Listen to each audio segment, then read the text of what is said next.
The following talk was given at the Insight Meditation Center in Redwood City, California.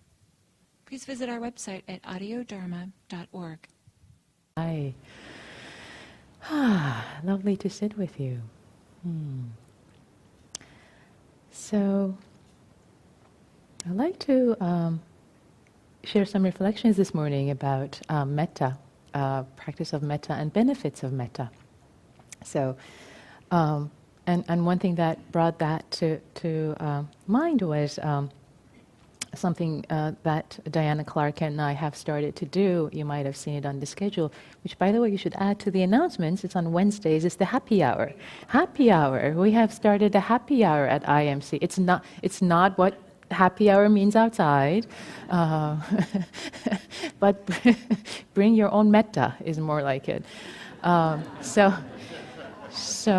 it's an hour. It's actually right now. It's from 5:30 to 6:30. It's starting in June. It's going to be 6 to 7. We're going to experiment with slightly later time, but basically, it's an hour of practicing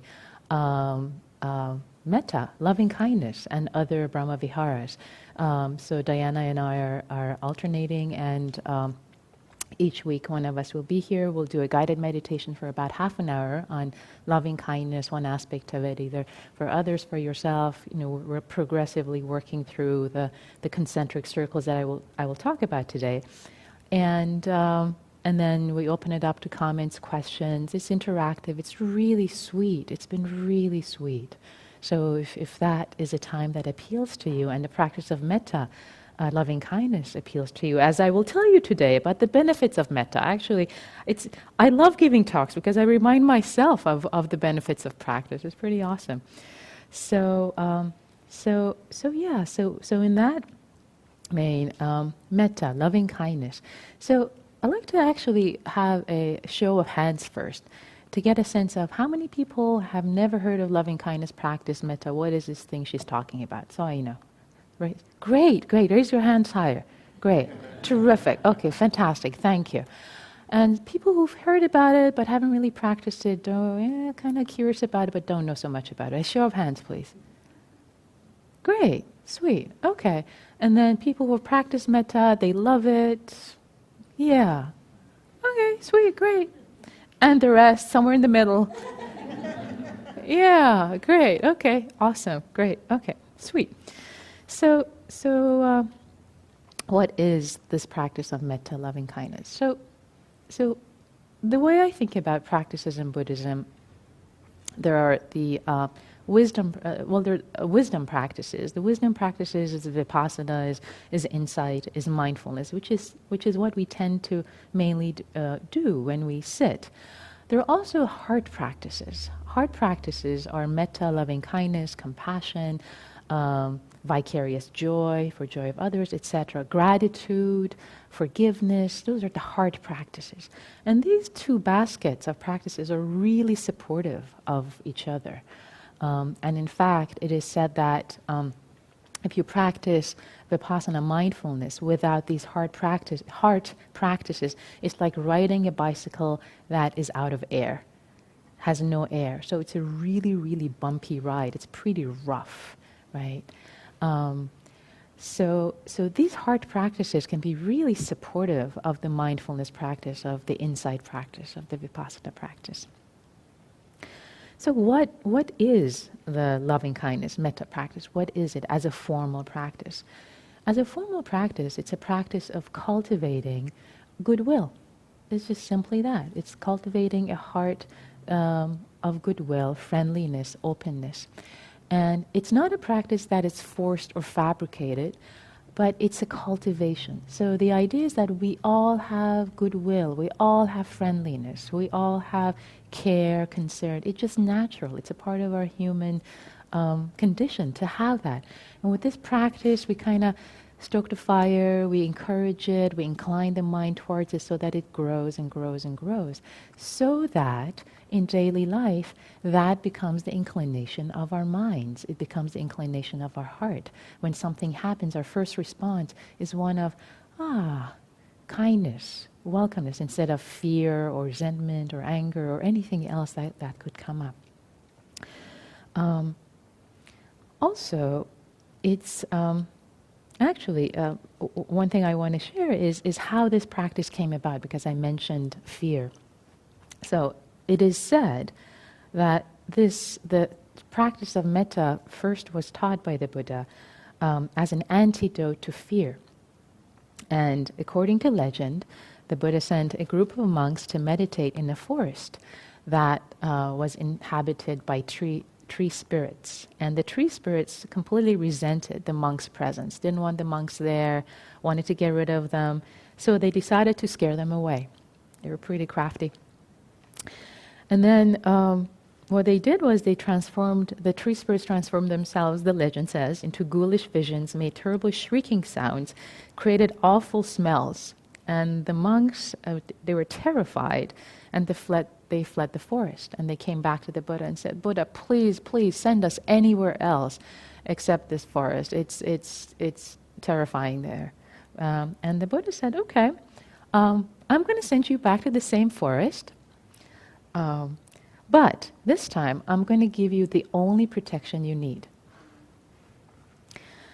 And that's when the Buddha gave the first teaching of metta to the monks. So the Buddha encouraged the monks to recite the phrases of metta for the tree spirits, for themselves and for the tree spirits, but most importantly to do it, not just recite them, but really to do it with a spirit of friendliness, with a spirit of kindness. So this story has a happy ending. The monks go back and they practice metta, and the tree spirits become so moved, apparently, by the energy of loving kindness that's generated, that they start to actually like the monks instead, and they start to serve them and protect them, and they live happily ever after, the monks practicing in the forest. So whether it's the legend or not, but I think what is true about the story is that a mind that is filled with loving kindness and friendliness cannot be overcome by fear.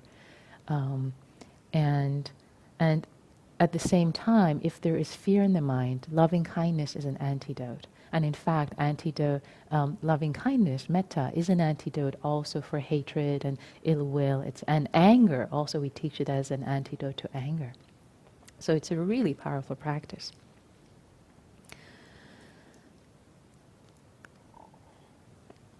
So as I mentioned, it's not a practice of fabricating. It's a practice of feeling what's already there, the goodwill that's already there, and increasing it and paying more attention to it, because whatever you pay attention to becomes the inclination of your mind. It's basically tapping into a feeling of care, warmth, and goodwill, and expanding it.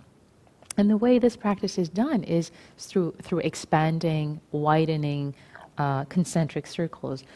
Traditionally, one usually starts with oneself, because in Asia, where the practice started, that tended to be easy for people. But in the West, we actually, sometimes it's hard to have kindness for ourselves. We feel like we don't deserve it, and all the things we've done wrong comes up. So what we do actually when we teach it here, we start with the second category, which is the easy category, your benefactor, your friend, your person that you have care for. And just easily when you think of them, a feeling of care comes up for you. When I teach it, I often suggest people think of a child or a pet. Just, when you think of them, just there's an ease of, a smile shows up. Oh, you see them running around, and the heart kind of opens. There's a friendliness. It's very simple. It's not complicated or sophisticated. Very simple. And then the circle is self, and then benefactor, friend, and then we move to neutral person.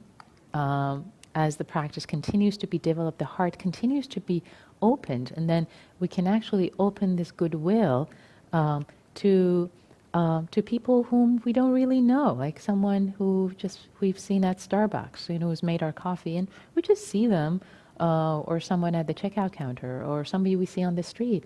It's a neutral person we neither like or dislike.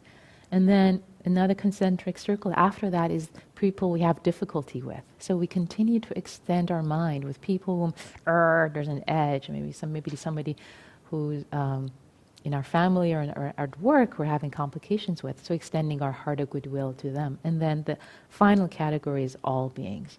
So this gradual cultivation doesn't happen overnight, as you might have guessed. It happens very, very gradually. In fact, with the happy hour that Diana and I are teaching, we spend the first 4 weeks in the easy category, the first 4 sessions, just simple.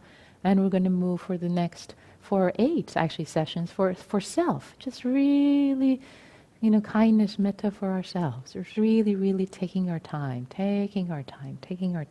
It's a gradual cultivation.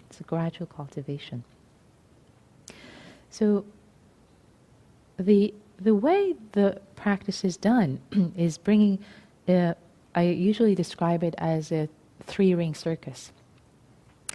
So the 3 rings of the circus, or I'll just describe them to you, is one brings to mind the image of the being that you're feeling, that you're doing this practice for. Say, in the easy category, the child, the pet, bring him to mind. And then, actually, I'm going to ask you to bring someone to mind right now.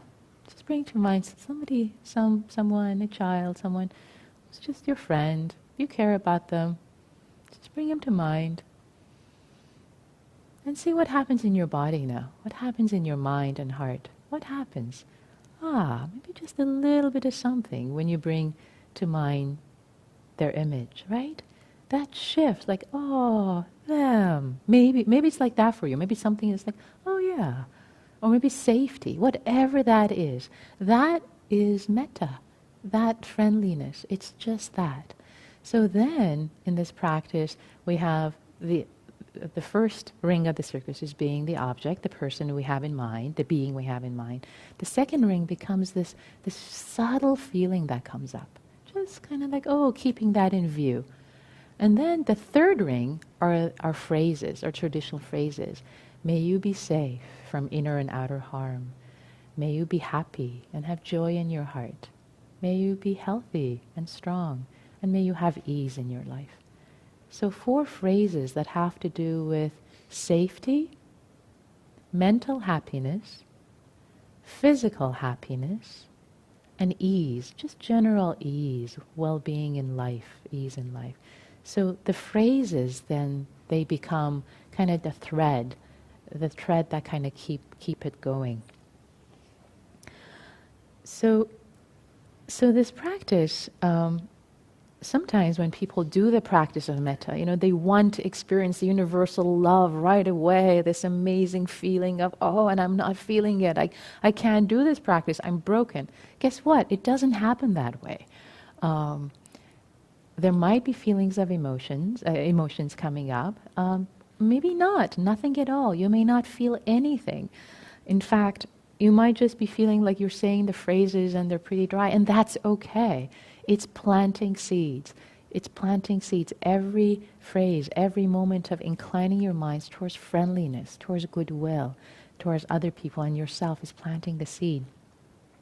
And I love this story by Sharon Salzberg, who really was the person who brought this teaching to the U.S. from the East. And this is probably the most often told story that Sharon tells, and it's in her book, Loving Kindness. And when I taught with her last year at IMS, she told the story again.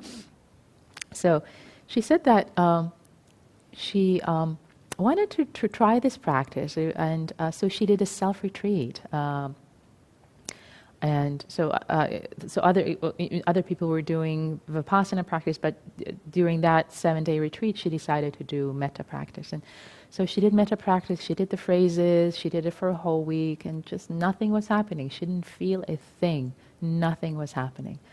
And at the end of it, she thought, okay, well, this was a whole week wasted, and also the whole endeavor, she says, felt excruciatingly boring to her. To just say these phrases like, may you be happy, may you be well. And then she said that today she left, she drops a vase. She drops a vase on the floor, and the vase breaks and scatters. And what comes up in her mind is, oh, Sharon, you're such a klutz, and I love you anyway. And she gets startled. Where did that come from? And I love you anyway. That would not have been her reaction a week prior, a month prior. So, and she realized, wow, that whole excruciatingly boring week of nothing happening, actually something profound did happen. Something profound shifted in her. So I love that story because I know that I've practiced metta for a long time. I dedicated actually a year of my practice to heart practices. And I also, during a 1 month long retreat, I did metta and other Brahma Vihara, other heart practices during that month. And there were times that, yes, there were, my heart was glowing and I was feeling, and there were times I was just like saying the phrases, yeah, may you be happy, may you be safe, may you be happy, may you be well, may you be safe. And just trusting that something is shifting by lending our heart, by putting ourselves in that field of kindness, by inclining our minds and not expecting results. And with metta, I'm going to talk in a moment about the benefits of metta, both the conventional benefits. There are a bunch of studies I'd like to share with you. Actually, very interesting, talking about the benefits of loving kindness meditation. But really, it's when we think of the benefits, when we think of practicing metta, I invite you not to have so much expectation, but aspiration. And those two things are very different. So expectation is ego satisfaction. Your ego wants a certain satisfaction. Oh, I want this to happen for me. Whereas, and the same thing actually, it's not just with metta practice, but with any practice, with vipassana, with mindfulness, like expecting something to happen, expecting your mind to get concentrated, to get into absorption, expecting to have insights, expecting to be enlightened. It's all ego satisfaction. Your ego wants something, versus aspiration, feeling aspired to practice. And the word aspiration comes from French aspirer or Latin aspirare, which is related to breath, which is relating to breath. And it's an earnest desire for something above one. So it's an earnest desire to be lifted up. So that desire, so I invite you to have that desire, that intention, wholesome intention to be lifted up into something higher instead of that expectation. Do you see the difference? It's kind of the expectation has just, ouch, some kind of like, wanting, that tightness about it. Whereas aspiration is, it uplifts your heart to a higher destination. So with that, actually first I'd like to share with you the 11 benefits of practicing metta from Anguttara Nikaya, from the words of the Buddha.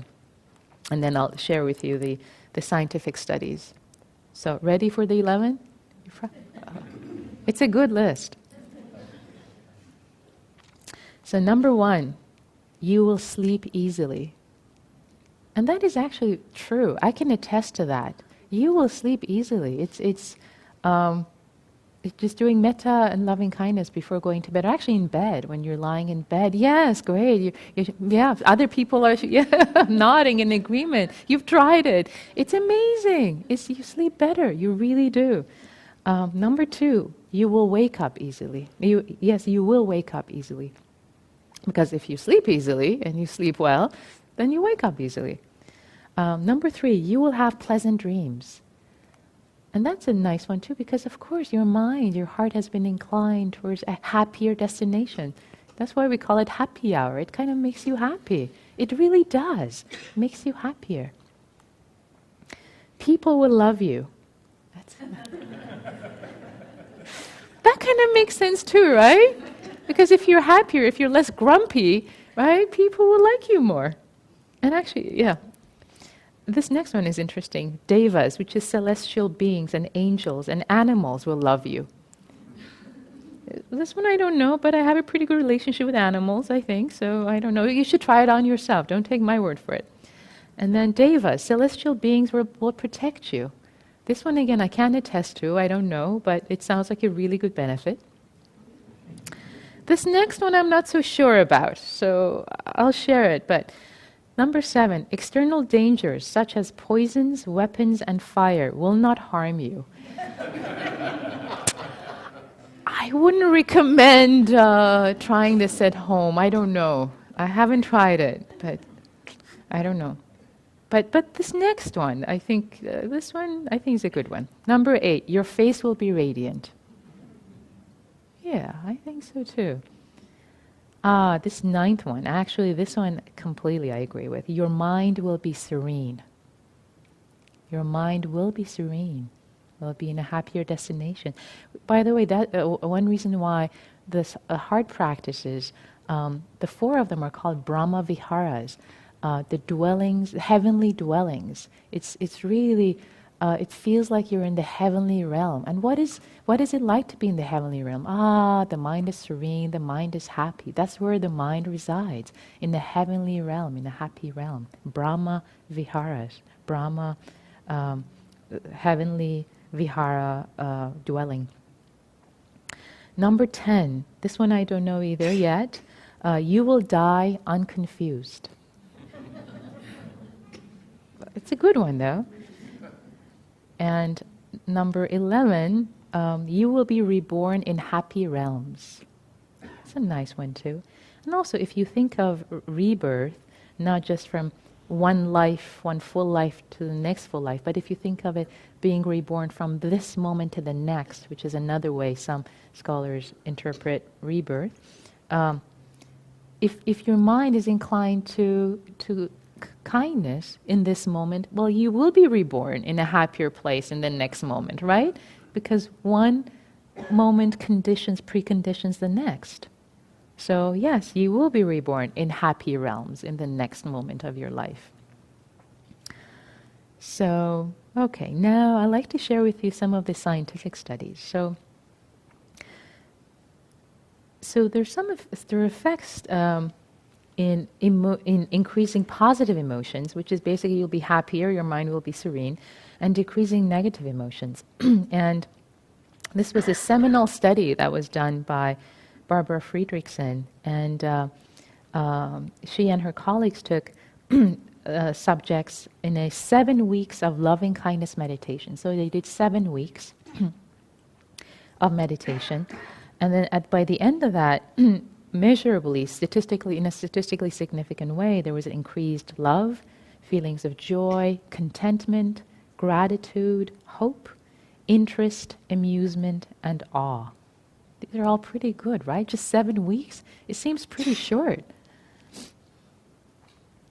And then these positive emotions led to increase in personal resources, increase in purpose in life, in social support, decrease in illness symptoms, which then in turn increase life satisfaction, which is perceived quality of life, and reduce depressive symptoms. In another study, there's a 6 weeks of compassion cultivation, and the effect they measured was on stress and immune response. So they had a stress test at the end, and statistically, again, significantly, the effect of stress. How many people have stress in their lives? I know, of course. So the effect of stress, as they measured blood cortisol level, and blood cortisol level as well as in the saliva, they tested it. There was much more resilience to stress for those subjects who had gone through a 6-week compassion cultivation training compared to the control subjects who had not had that. If I told you there was a pill that made you more immune to stress, you would take it. Right? So this is the practice that makes you more immune to stress. It's pretty awesome. It's right here. There are also some studies about physiological changes. In one study by Lutz and others, Lee and Lung, there are many of them. The brain related areas to emotion regulation increased. So there was increase in gray matter volume in the brain. And there was a telomere. Oh, this is a fun one. Okay, this experiment was just done with women. So with women who went through a loving kindness, it doesn't say how many weeks here, but at the end of the loving kindness training, they compared their telomere length, which is a biological marker for aging, and the women with the loving kindness experience had longer telomere length compared to age-matched controls. So forget about the beauty creams. Those masks and all. Loving kindness practice every morning. Also, there are measured effects of social connection. That this is an interesting one. Actually, loving kindness practice, even in a short session, in a tiny dose of 10 minutes, increased feelings of social connection to others. And 10 minutes, that's pretty short. Come to happy hour. It's pretty short.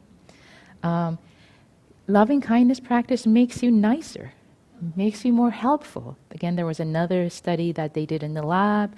I won't go through the details, but people who went through, they were primed with loving kindness, their pro-social and helping behavior increased in the lab. They became nicer people. They were willing to help, a compatriot whose computer was broken and he was all set up, but they were much more willing to do that than the people who didn't go through the loving kindness. So if you want to become nice.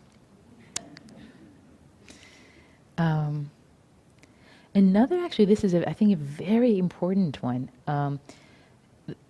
Loving kindness practice, there's a study where 6 weeks of it was shown to decrease implicit, this is not explicit bias, but implicit bias that you don't know you have towards social outgroups, which is really significant because it is shown that a lot of times we have implicit bias that we don't even know about to people who are not like us in different ways in terms of race, color, class, education, country of birth, you name it. We don't even know. And this actually decreased, 6 weeks of loving kindness decreased implicit bias, which is really powerful, right? Things that we don't even know we have, like way down in our psyche. It reduced self-criticism, and this is actually a great one. So self-criticism is related to depressive symptoms. When you have a strong judgmental mind, when you have a strong inner critic, which always tells you, oh, you shouldn't have done this, you should do this, you should do that, guess what happens? After a while, one gets depressed. Depressive symptoms arise. They are linked in psychological sciences. And loving kindness reduces self-criticism, kind of calms that judgmental mind that just comes up all the time, even when there is no need for it. And hence it reduced depressive symptoms and improved self-compassion and positive emotions. And in this particular study by Shahar et al., 2014, the results were maintained 3 months afterwards also, which again is maintaining those is significant. There's also benefits in pain management. In one study, it decreased migraine headaches. In another study, it decreased the experience of chronic pain for patients with chronic lower back pain. And it did 2 things. Both it reduced the perception of pain, but even more importantly, it decreased the pain and the anger and the psychological distress that's associated with having pain, right? Because when we have pain, when we have chronic pain, there are 2 things we're dealing with. One is like, oh, this pain again, is it ever going to go away? It's like my life has changed. It's that anger, that mental anguish. And then there is the pain itself. So the loving kindness helped with both. So the Dalai Lama says, if you want others to be happy, practice compassion. And if you want to be happy yourself, practice compassion. Basically, it's the path to happiness. And all these studies that I talked about, like these are different aspects. I mean, scientists are trying to measure the different aspects of happiness and well-being, right? So the path to happiness, practice loving kindness. So these were some conventional ways, some conventional benefits of metta, right? Good health, happiness, social connection. But of course, in our practice, in our spiritual path, conventional goodies are fantastic. And we do this practice for a higher reason, for an aspiration to be more aligned with our highest intention as a human being. Who do we want to be in this world? How do we want to be remembered? How do we want to affect other people's lives? Who do we want to be in this one precious life that we have? Jack Kornfield puts it well in his book, A Path with Heart. I'd like to share this paragraph with you.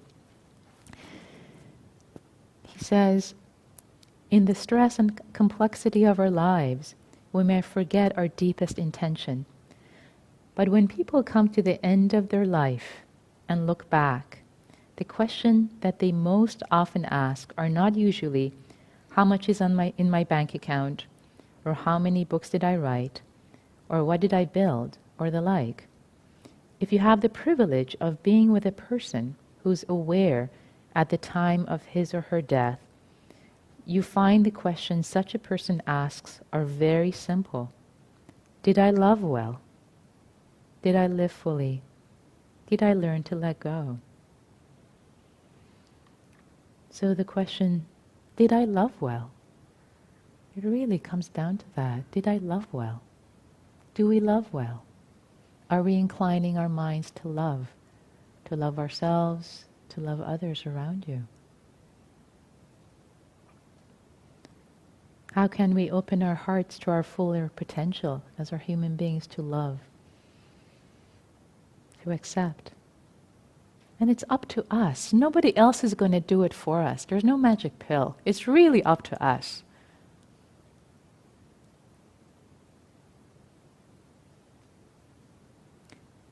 There's a poem by Rumi, and Coleman Barks translates it in this way. He says, "Stretch your arms and take hold of the cloth of your clothes with your hands. The cure for pain is in the pain." I'll read it one more time. "Stretch your arms and take hold of the cloth of your clothes with your own hands. The cure for pain is in the pain." So I love this because it's about developing compassion. In our own suffering, for example, that becomes the grist for the mill of compassion for our hearts to open up. For our hearts to really open to our own suffering and the suffering of others. Though, with all due respect, Coleman Barks missed some really interesting nuances in this poem. So I'm going to read it in Farsi and translate it for you because I think it's for our practice. I think there's a lot in here. So in Farsi it goes, "Dast بگشا دامن خود را بگیر. مرهم این ریش جز این ریش نیست." So the first part, dast boksha, yes, stretch your hand. But the nuance here is stretching your hand, stretching your arm. In Farsi, when you say dast boksha, it's in this way, the way it's said, it's usually you stretch your arm for help to another person, right? But then he says, stretch your arms and take hold of your own robe, of your own cloth. So instead of stretching your hand to ask for mercy, for help, for compassion from someone else, stretch your hand and then, grab your own cloth. Oh, that's interesting. But now what does he mean by that? So you're getting your own cloth. But the nuance here is, in Farsi, grabbing someone's cloth is asking them for mercy and compassion. and it's a saying and it's an expression. You never grab your own cloth. It's just kind of, there's no expression. So he's turning that around its head. You stretch your arms and you grab your own cloth. So you ask, you tap into your own compassion.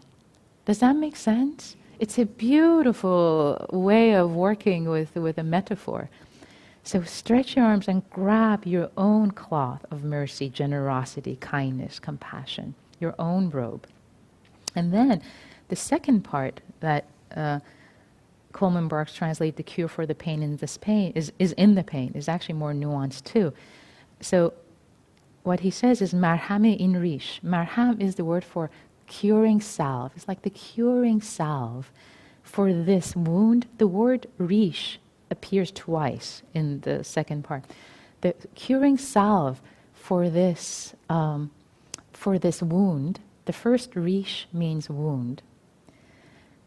The second, and then he says, so the curing salve of this rish is this rish. What does that mean? Well, the first rish it means wound. The second one could mean wound, but actually has a second meaning. In Arabic, rish means an embroidered garment. So the cure for this, for the curing salve for this pain is in your own embroidered garment, is in your own compassion. So it's up to us. It's up to us. The cure for this wound, for this suffering, for the pain, is in our own compassion, our own embroidered garment. I hope that made sense. Yeah. Ian McFarlane is said to say, "Be kind, for everyone you meet is fighting a hard battle." And actually, it's said that Thomas Merton, the well-known Christian mystic, he said a variant of this: "Be kind to everyone you meet, for each has been asked to carry a great burden." And it is true. I mean, we don't know what burdens people carry. All of us. No life is without difficulty or burden. No life. None of us are immune to it. It's just the human condition. It's the human condition. And all of us sitting in this room, we may not know each other's stories. We don't know each other's stories. But I can be sure that every single one of us has known sorrow. Every single one of us has known sorrow and pain in some way. It's the human condition. It's what binds us in a way.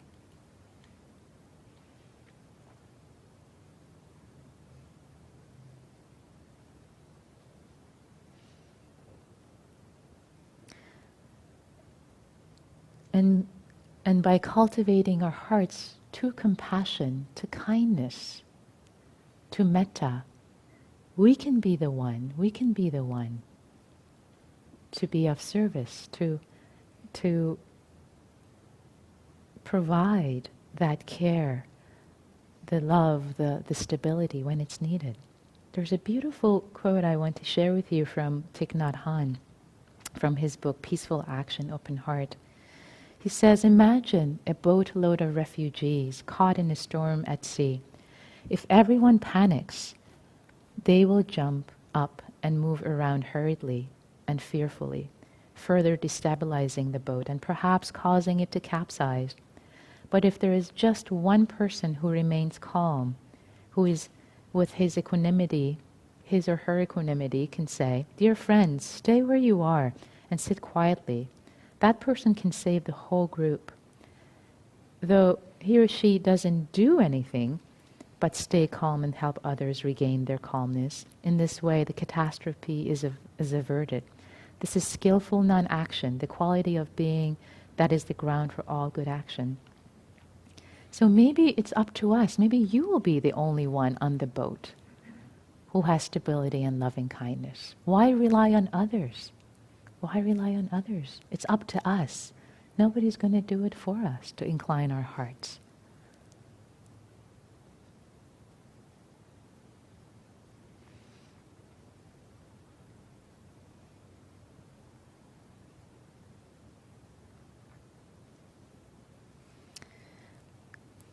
And also,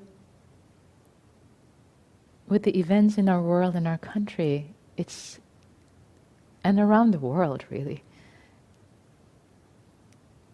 it's good to keep in mind the teaching from the Buddha that hatred never ceases by hatred, but by love alone. And this is an ancient eternal law. And how is love cultivated? How is love cultivated? By inclining our mind towards it. By inclining our minds steadily, patiently, every moment, day by day. Practicing metta, either formally or informally. Informally. If you're driving your car, driving around, practice metta for drivers on the road. See how you feel by the time you arrive. If you're on public transport, do the same. See how you feel. You can do it informally. Incline your mind towards friendliness. So with that, I'd like to end with one last poem from Hafez. And this is, by the way, the most famous poem of Hafez in Farsi. It goes, بیا تا گل برافشانیم و می در ساغر اندازیم فلک را سقف بشکافیم و طرحی نو در اندازیم. Translation roughly is, this one is more straightforward. Come, let's spread flower petals and fill cups with red wine. So there's a celebratory aspect to it. Come, let's spread flower petals and fill cups with red wine. Unlace the roof of the sky and fashion a new world. Unlace the roof of the sky and fashion a new world. We can fashion a new world. In love, in loving kindness, in metta. Dalai Lama says, love and compassion are necessities, not luxuries. Without them, humanity cannot survive. Thank you.